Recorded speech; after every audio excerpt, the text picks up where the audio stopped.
Hello বন্ধুরা, তোমরা সবাই কেমন আছো? আশা করছি ভালো আছো, সুস্থ আছো। আর আজকে দেখো আমি তোমাদেরকে দেখাচ্ছি যে সুতো দিয়ে হুকের ঘর তৈরি করা, ঠিক আছে?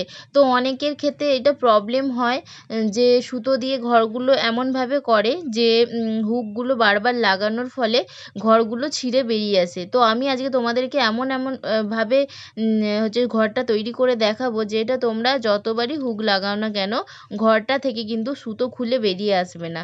তো চলো তোমরা মনোযোগ সহকারে দেখো, তাহলে বুঝতে পারবে আর তোমাদের বারবার প্রবলেম ফেস করতে হবে না।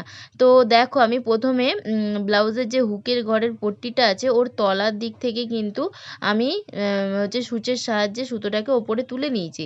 আর তোমরা একটু মোটা করে সুতো নেবে, 4 ভাঁজে সুতোটা নেবে, ঠিক আছে? তো নিয়ে ওইটাকে আমি দু ফেত্তা বা 3 ফেত্তা তোমরা যেরকম মোটা চাইবে সেরকম দেবে। তো আমি 2 ফেত্তা দিই। দেওয়ার পরে ওই সুতোটাকে আমি দ্বিতীয়বার যখন ছুঁচটাকে তুলেছি, তোলার পরে বাঁ সাইডে আমার সুতোটাকে বার করে রেখে কিছুটা হচ্ছে চেন সেলাই আমরা যেরকম করি না, ঠিক ওই রকমভাবে করে দেখো তোমাদেরকে আমি দেখাচ্ছি একটুখানি জুম করে।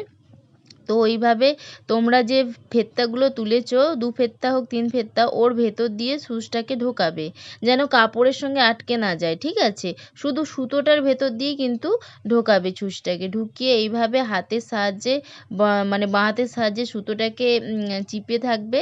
আর ডান হাত দিয়ে ছুঁচটা হচ্ছে যে সুতোর ফেত্তাগুলো দিয়েছিল ওর ভেতর দিয়ে সেলাই করতে থাকবে। আর একটু মানে টান করে করবে, তাহলে কি হয়, জমাটি হয়। আর তোমরা যতবার চাইবে ততবার কিন্তু বিনুনিটা করে নেবে। এটা একটা সুন্দর বিনুনি টাইপের হয় আর কি, ঠিক আছে? আর খুব জমাটবদ্ধ হয়। তারপরে লাস্ট ফিনিশিং যেই সেলাইটা দেবে সেইটা তলার দিক দিয়ে একটা গিঁট মতো দেবে, ঠিক আছে? আমি ঠিক যেইভাবে দিচ্ছি তোমরা ভিডিওটা ফলো করবে, তাহলে দেখবে তোমাদের অসুবিধা হবে না। তো তোমরা একটা গিঁট মতো দিয়ে দেবে। তারপরে ওই সোজাই নিচের দিকে সুচটাকে ব্যাক সাইডে নিয়ে চলে আসবে। তারপরে সুচটাকে তুলে দেবে।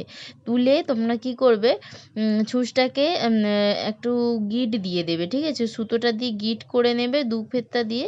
দেওয়ার পরে ওখানটায় তুলে নেবে। তাহলে জিনিসটা পুরো এতটাই জমাটি শক্ত হয়ে যাবে যে যতবারই তোমরা হুক লাগাও না কেন হুকের ঘর থেকে কিন্তু সুতো বেরিয়ে আসবে না।